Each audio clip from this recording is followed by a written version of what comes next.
Hey there, everybody. Robert Taylor here with Wonderscape Creations, continuing on with our ACF Ultimate series, specifically with the combat mini portion of it. Before we continue, I do want to remind everyone that we request that you that you don't change anything in the full sample or the integrations folders. Additionally, leave the stuff in the plugins alone. Altering these things makes it very difficult for you to gain updates or to lose the work that you've done. We instead suggest that you create children and duplicates of things that you are wanting to change. So in this video, we are going to be going over the damage handler component. This is arguably one of the most important components when it comes to damage. As it states, it calculates everything for you. So first thing we need to note, as per usual, on owner death, on damage received, normal events. Then you have use blocking collision channel. Honestly, I haven't messed with this one, but it's important to know that it's there, because I'm fairly certain there are collision channels for blocking damage specifically, so you can check it to true if you wanted to. But the most important and what makes this system so flexible is the damage calculator class. So by default, it's generally this one, but I have created a blueprint example for everyone to be able to utilize to better understand how they can utilize this damage system. I also did it because I felt that Equilibrium was not working the way that it generally does in Souls-like games. And I know a lot of people jump into this wanting to have the ability to stagger for a short time, and then they can't stagger anymore, instead of being able to infinitely stagger, or if the weapon's too slow, never being able to actually stagger. So I did that for you. This is the damage calculator. There isn't a terrible amount here on first glance. Obviously, when you right click, there are a few functions that you can mess with, but all in all, it's generally left up to you. A lot of the things that you do, you override. So evaluate hit response action is critical damage. And then calculate final damage, which is where I changed things. You can create your own variables. So before we go over the changes that I made, so that you can see how this system can be harnessed for you, the user. First thing we have here is the damage influences by parameters. So what damage type does what kinds of damage? So scaling factor, we know that cut damage type will take normal damage from melee damage. So if there is a sword that has cut damage, and the damage that you take is based off of melee damage, you take, or you do rather, this one is what you do, then it will only scale by 1 for the melee damage. So you can change these as you wish right here.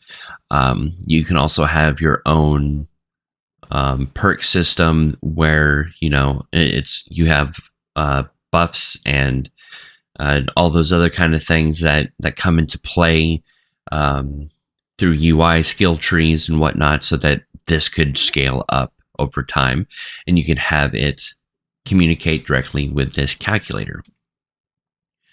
And then obviously what can affect the damage done by melee damage. So if there's a defense parameter, in this case defense, on the target that is being struck, then it reduces the damage by 0.4. Again, this is something that can be altered. And is a separate way from what we'll go over when we're dealing with things like armor and all the other items. And that is the same with every damage type. You have what influences the damage and what stops the damage. That is how damage influences by parameter works. This is where you will put every single one of your damage types.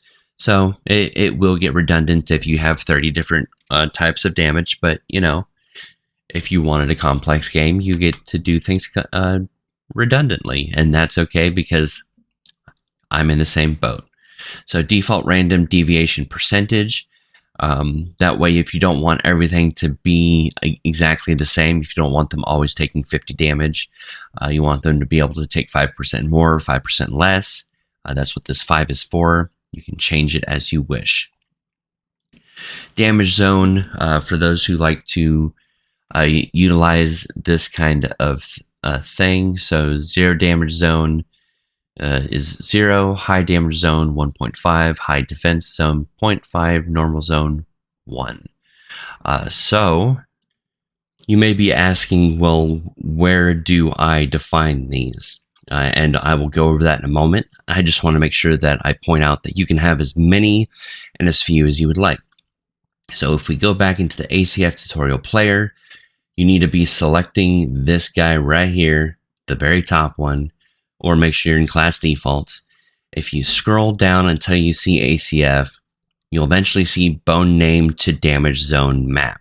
So head is a high damage zone, which means high damage zone, not defense, high damage zone, they take 1.5 times the damage.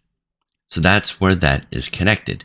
And obviously you can set this up exactly in however you want to, you know, have things set, doing as you wish. And if I am correct, there's probably in here something to control the damage zones.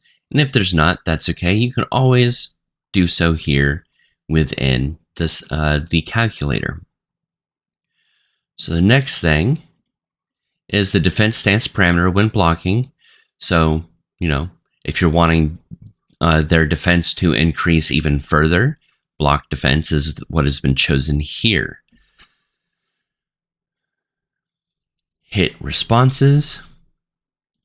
Let's go ahead and open these up. So essentially what happens when you're doing certain actions.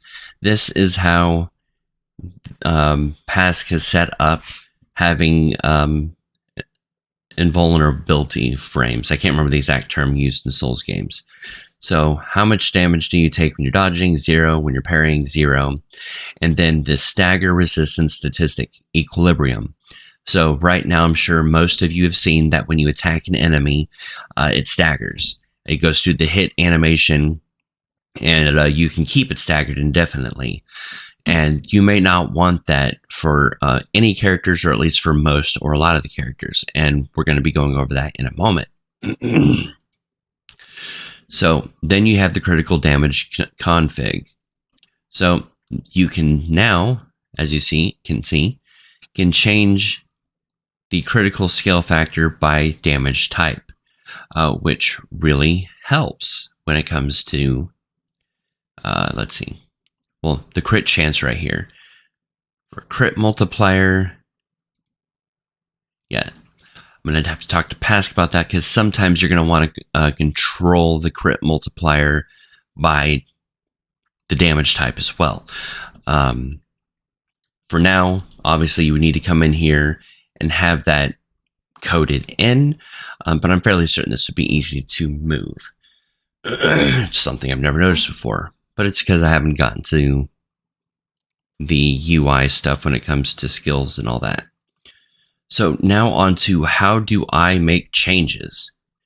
So I've created some custom events here because I want this function to be set on a timer, which I have set right here. Reset equilibrium delay. So after 3 seconds of the equilibrium being at 0, if we go to reset equilibrium here, it will look for the stagger resistance statistic that, you know, we've already gone over. And if it finds it,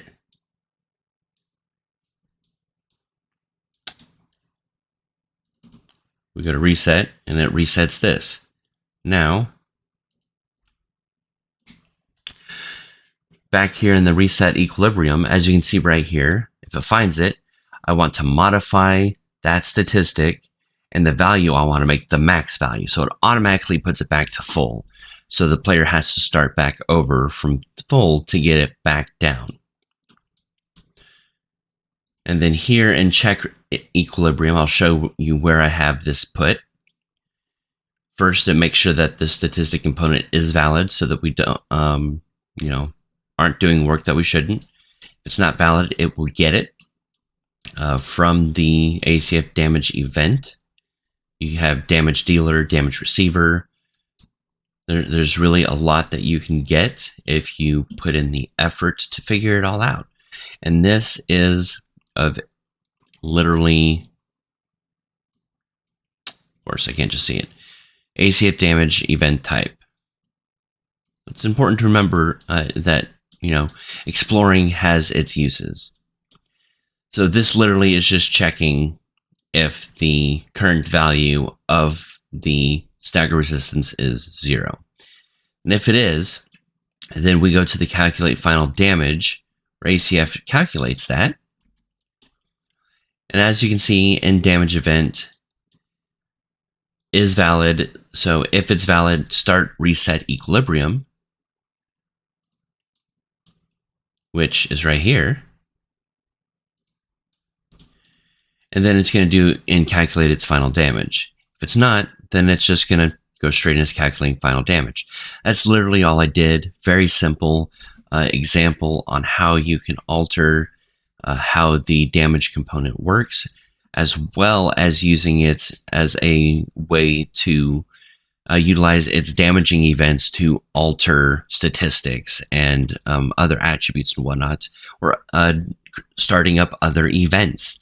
It's really clever. I enjoyed figuring this out for my own uses, and so that everyone else can have a use case to better understand how the damage calculator works. Thank you guys so much for watching. I do appreciate everything all the support that I have been getting. Please make sure you like and subscribe. If you would like to donate, you can always buy me a coffee or join my Patreon. Have a great day.